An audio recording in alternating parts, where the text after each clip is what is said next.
Hi guys, I'm Jolene Buchheit, young adult author of Best Foot Forward and a friend of Christina Benjamin, author of the Geneva Project, Truth. She's asked me to read chapter 7 today. I hope you enjoy it.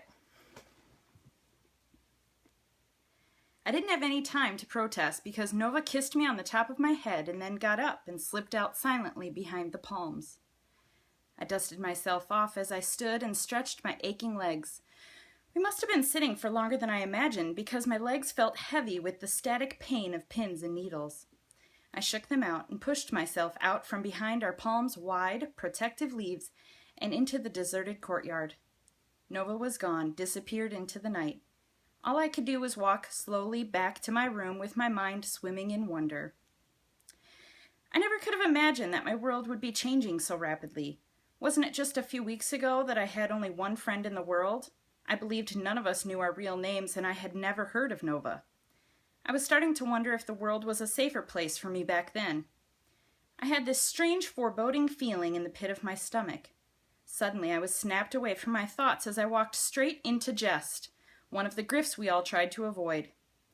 His foul smell and yellow sagging skin was enough to keep you at bay, but his propensity to alert Greeley of our difficult behavior was what worried me the most about encountering him. I stumbled backwards and landed with a thud on my rear.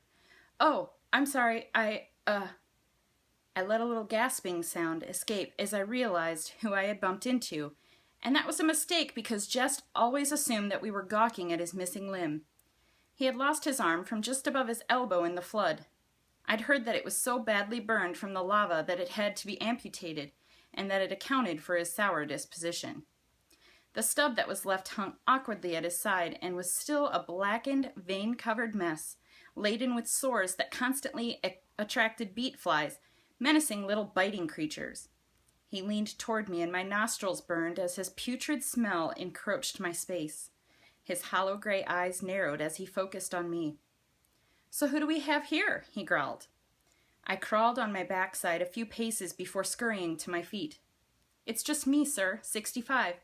I'm on my way back to my room for the night, sir. I was just using the Jane's room," I quickly lied.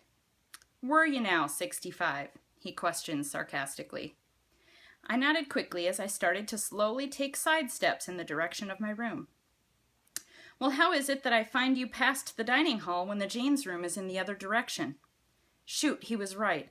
I was proud of my quick response, but hadn't thought it through. I was nowhere near the Jane's room, which was only a short walk to the left after leaving room 13.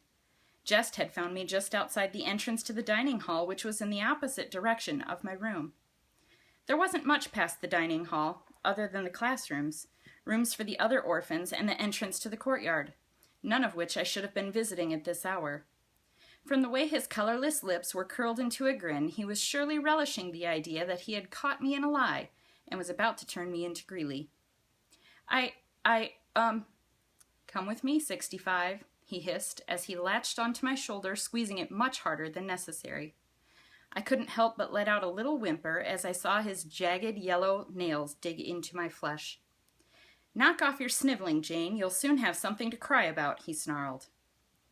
"What's going on out here?" I heard from behind me. We both turned our heads to see Miss Bria pop her head out of her office. "Miss Bria!" I cried. Why hadn't I thought of her? I was only a few feet from her office. I should have said I was on my way to see her because of my fall. Maybe she would buy that my head was hurting? "I found this one sneaking around the halls," Jess said. "Oh, 65, what's wrong? Are you feeling ill again?" Miss Bria said when she saw it was me. I was just going to the Jane's room, but I got dizzy and disoriented." "Oh, my dear, that's to be expected. You took quite a fall," she said as she bustled around me, feeling my forehead and checking my pulse. Jest had released his grasp on my shoulder and had backed away for a moment, but was growing impatient with Miss Bria's meddling. "I'm taking her to see Greeley. She shouldn't be out here. She's nowhere near the Jane's room," he grumbled. "Oh, no, you will not," Miss Bria said, pulling me toward her, almost smothering me in her oversized chest. Normally, I would have squirmed away in protest, but anything that kept me shielded from Jest and Greeley was okay in my book. "This poor little Jane has had a traumatic week. She's the one that fell from the rubble pile and gave herself a good old-fashioned head knocking. She's had enough trouble for 1 week. I'll take it from here," she said as she sheltered me against her and headed toward her office. I had never felt so much love and respect for Miss Bria as I did then. She had just stood up to jest and delivered me safely to her office. Without her, I would have ended up in front of a just-woken and extra ill-tempered Greeley, and would have definitely been spending my night in the locker. She released me and took a step back to look at me once we were inside her office. "Now what can I do for you, little Janie 65? She asked cheerfully. I couldn't help myself. I just stepped forward and hugged her, stretching my arms as far as I could around her broad waist. She laughed and hugged me back. "Well, aren't you a sweet one?" she chuckled. "Don't worry about old Jest. He's just cranky on account of that arm. I've told him I could treat it about a dozen times, but the old bog won't let me near it. No need for him to inflict his suffering on others. Anyway, are you still feeling dizzy? Because I can give you something to help." "No, I actually feel much better now. I think I can find my way back to my room. I just want to get some rest," I said. "I can find my way from here, thank you." "Dear, don't you need to use the Jane's room? Here, let me take you." Oh yeah, the Jane's room. I forgot that had been my excuse. I thought about protesting, but then, on second thought, it wouldn't hurt to have an escort in case I ran into Jest or anyone else in the halls.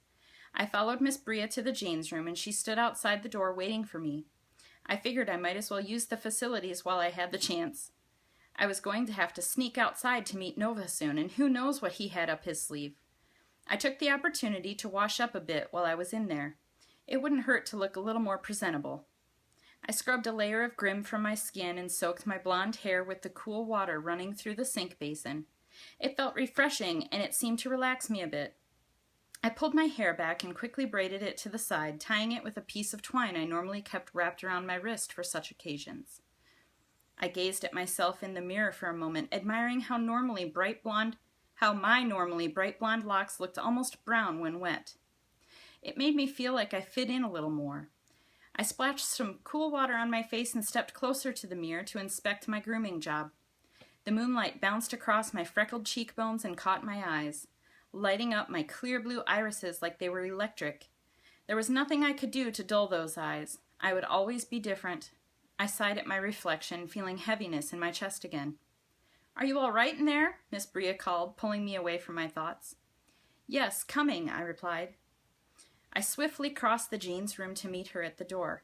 "Sorry to keep you waiting," I smiled. "I just wanted to wash up a bit before bed." "No worries, love." We walked down the hall the short distance to my room, and as we were reaching the door, I turned to Miss Bria. "What time is it?" "Why, it's bedtime, silly," she laughed. "I mean, what hour is it?" 65, are you sure you're all right? You know we don't keep hours that way around here." "I know, it's just, I was curious to see if you maybe knew hours that way since you know medicine and all." She looked at me quizzically. "We learned about it in class and it made me curious, that's all," I lied. "Sorry, my dear, I've never had use for the hours here." "Great. So how exactly does Nova think I'm going to figure out when it's 11 o'clock? "Never mind. Good night, Miss Bria," I said as I slipped through the door to room 13. Luckily, everyone in my year seemed to be asleep, so I didn't have to answer any questions from them. I tiptoed to my cot bed under the window and lay there fully dressed, staring at the ceiling, hoping there would be some sign of when I was to meet Nova.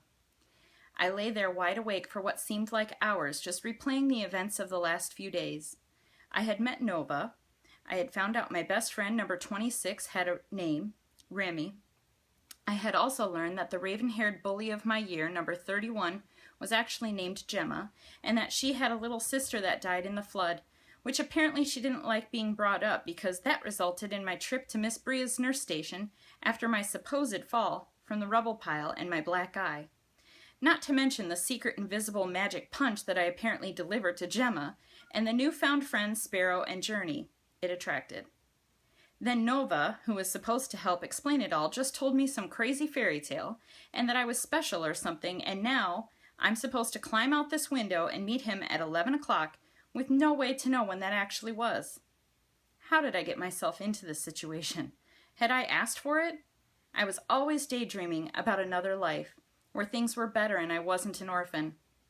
Had the gods grown impatient with my whining and chosen to show me I didn't actually have it so bad? Or was this what I wanted? I was learning names, making friends, Maybe this was the path that would take me to what I wanted, my name, my family, a life away from the Troyan Center. And then there was Nova. I had a feeling I wouldn't trade any of the fear, pain, or frustration of the past few weeks away if it meant I wouldn't know him. I had only scratched the surface of Nova. I felt that there was something special about him, something that made me trust him and drew me uncontrollably toward him. I knew in my heart that I would follow Nova into the mouth of the volcano if that was his intention. I had hopelessly fused my soul to his that day he scooped me onto his back and showed me his secret world behind the banana palm in the courtyard. And that is the end of Chapter 7. Next week, I'm not sure who will be back to read Chapter 8. You have a great week.